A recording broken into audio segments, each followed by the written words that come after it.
Hi guys, sharing with you my current skincare toner, serum and cream from Vidal. For morning and evening, it's the vegan hyaluronic essential toner and its consistency is thick. That's why it would be better if it were in a pump.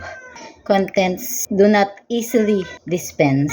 It's gentle and doesn't sting. My skin feels moist when I'm using this. In the morning, I use this Hyaluronic Pure Cica Serum and Panthenol Daily Repair Just Cream. Apply a light layer. Then this Panthenol cream, as you can see, it's very watery and runny. At night, I use the Tone Up Pure Vita Serum and the Calming Pure Facial Cream. So this is at night. I also layer them thicker than the other one.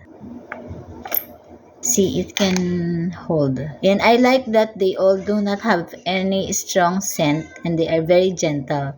And as you can see, they help keep my skin clear, smooth din, and it's not dry. I feel that they're really such an underrated product, but it really deserves more recognition. I like that they're made in Korea in eco-friendly packaging, cruelty-free, and vegan. Check them out at Manila Influencers or Lipstick Please.